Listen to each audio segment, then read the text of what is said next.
we happen to have a bonsai here in the shop that I brought in. We're going to take a look at that and get a little better look at something that's a little bit more mature. Sometimes it's a little hard to visualize how these plants are, and the one I'm going to show you is probably about 8 years old. So we're just going to walk to another part of the store and I'll show you that.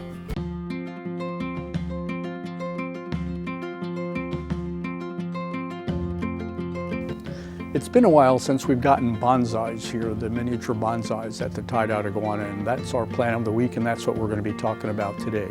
My name is Kim, I'm from the TDI plant team, and we have a variety of small bonsais here.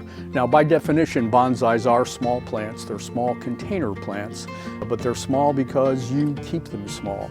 So if you're just starting out with plants, bonsai is probably not where you want to start. They take a little bit of time, they take a lot of effort, and they take a whole lot of patience because they're slow growers and you need to just take your time and make sure you get them into the shape that you want. Now, when we think of bonsais, most people think of a bonsai as kind of a windswept Monterey cypress kind of tree, which is true, although some of them will actually grow branches at a time, and that's up to you. After a while, you'll develop by looking at other pictures, by looking at other bonsais, just the way you want them to grow. You'll develop that bonsai. Get it? Bonsai. Okay. So, as an example, most people will think of a bonsai as being an evergreen or a juniper, and we certainly have some of those. These are growing a little bit long, and if you want something to grow long, that's fine, but if you wanted something with a little bit more of a windswept look, you'd probably take this larger piece and cut it back. Alternatively, and this is where the patients come in, you can get bonsai kits, which I would recommend, and those generally will involve floral wire and really small snippers. And what you would do is you would wrap that floral wire around the pieces that you would want to bend, and then it would almost become like a pipe cleaner. You would actually bend it to the shape that you wanted, and that floral wire would keep it in shape.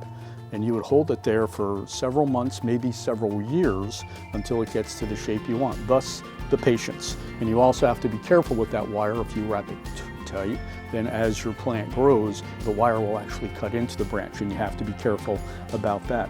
In some cases, we'll see bonsais that are a little bit more of the deciduous variety, and here you can see this is already branching out. So you could start to get this in more of a branching mode rather than in that Monterey cypress mode that I was talking about. Still probably using your floral wire to bend these branches into the shape that you would like.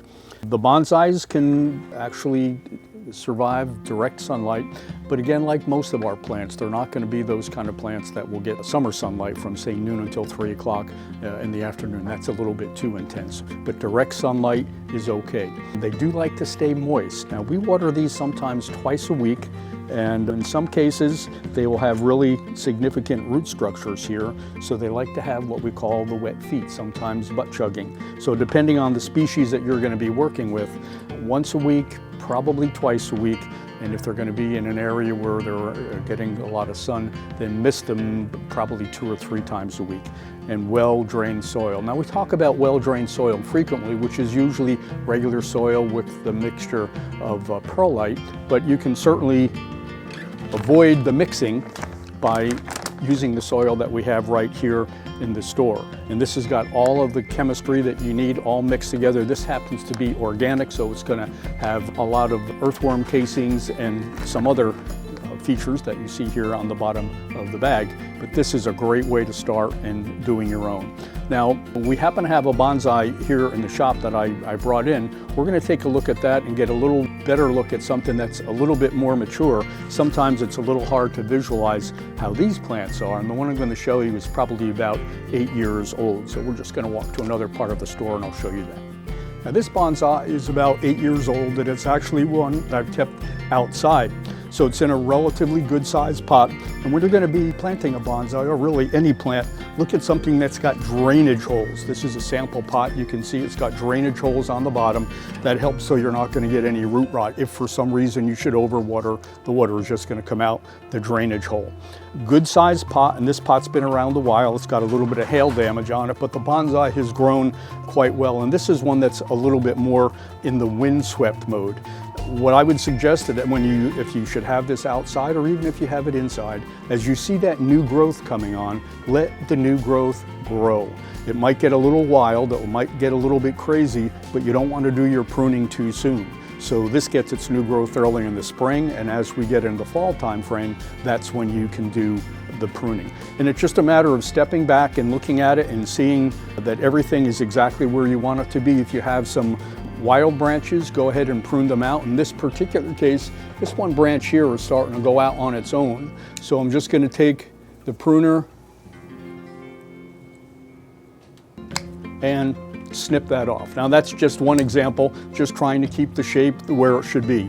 Be careful with that, like I said, but develop your bonsai to see what you're doing, because once you snip it, it's pretty much done.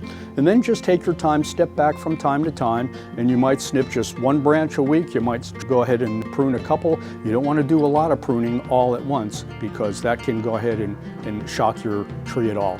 If you're going to keep them outside, just remember that come winter time, now this one has survived the winter, it's okay in its pot. If you're doing it for the first time, I'd either suggest bringing it in for your first 1 or 2 winters, or making sure it's either got lots of mulch around it, or go ahead and actually bury it in the ground where it gets a lot of insulation and it will survive the winter.